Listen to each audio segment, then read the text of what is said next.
Today, we'll be taking a look at one of the great titans of the past.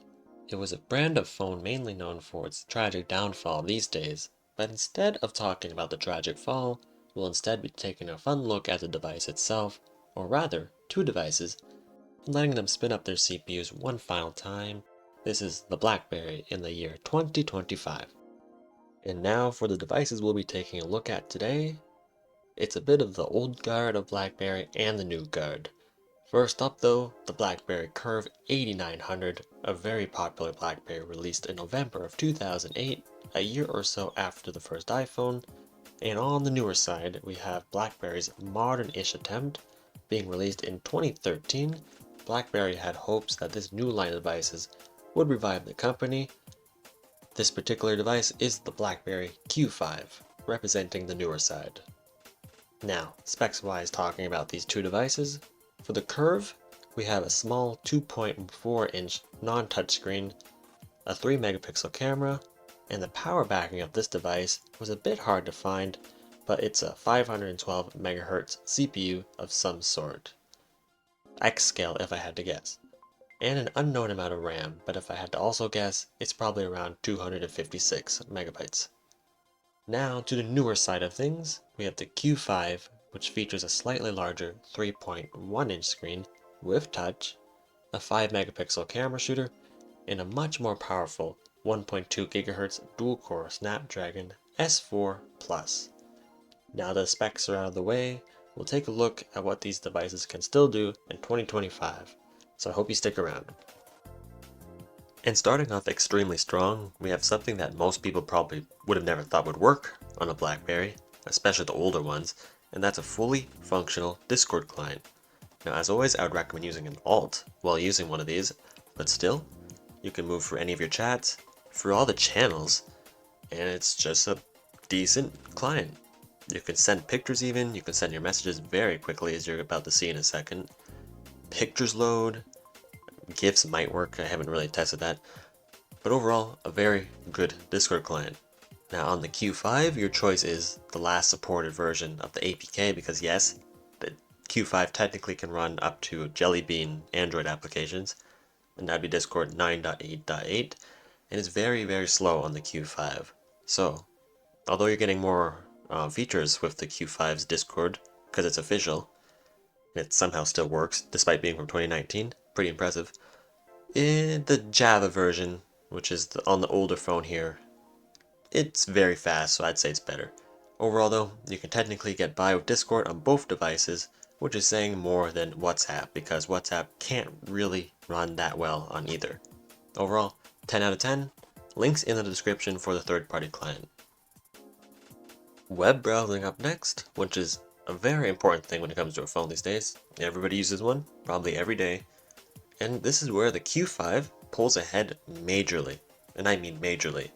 It uses a version of Firefox, like a fork or whatever, called Fennec, and it's not the latest version of Firefox by any means, but at the same time, it's somewhat recent, which is very important.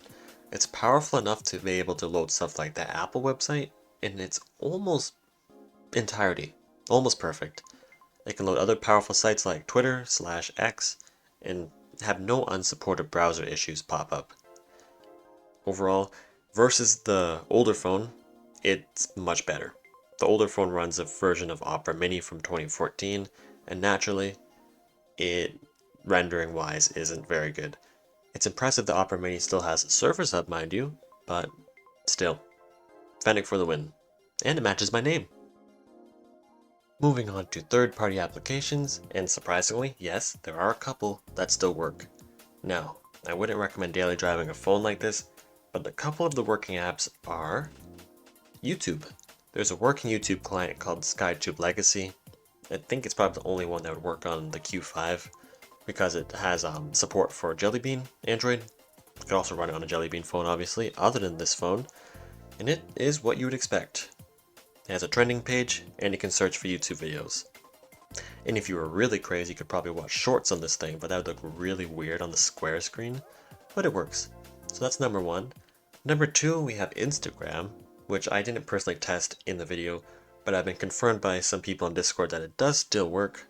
It's called Instagram Lite from Facebook, themselves or whoever runs Instagram. It's not a third-party client, so you don't have to worry about getting banned. Instagram on a square screen, kind of funny. And lastly, we have number 3, which is Reddit. Now, I'm forgetting the name offhand, but here it is on screen. I'll put it up. And it works as you'd expect a Reddit client to work. You got the replies, you got the trending, you can search for various subreddits, and it allows this quote-unquote dumb phone that used to be a smartphone to still be a little bit smart in 2025. Would I recommend daily driving this? Probably not, but the options are there. And other than those 3 options, I don't think there's that much more apps. Understandably. Very old platform. And as for the old other phone, don't even think about it. You ain't running anything new on that thing. And just for the memes, we're going to do a little bit of gaming per these 2 devices. And as you'd expect, the older phone, it doesn't really have that much games other than Java games. Now, Java games were really big on stuff like Symbian, but sadly a lot of those Java Symbian apps don't work properly on Blackberry, so I didn't even bother testing them. But on the Q5, we have Minecraft. Surprisingly, it's once again the older Android version of the APK of Minecraft, but it works quite well. It was kind of hard to hold while recording and everything, but I moved around a little bit, and you can see it's decently smooth, although that square screen is quite annoying. Other apps like Smash Hit, which is my favorite, mostly favorite Android game, it also runs very smoothly. I'd assume other games would also probably run well from the same era. Q5 for the win for gaming.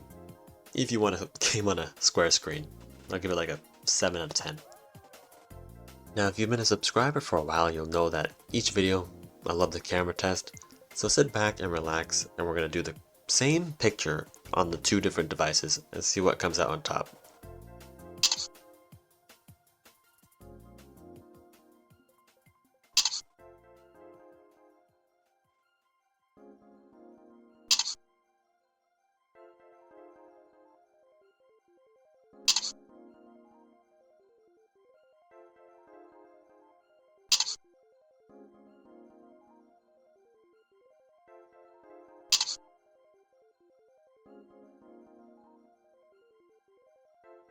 And that was the Blackberry in 2025. Now I originally did a video about this in 2024, but since then I found out about some new stuff, and I thought the idea of pitting an older device from Blackberry with a slightly newer one was a fun idea. Overall though, I hope you've enjoyed the video. Maybe you had one of these back in the day, and you can reminisce in the comments below. Hope you've enjoyed. Yes, not exactly a daily driver these days, but still, if you're in a country where the Q5 still works in LTE, could be a cool dumb phone, you never know.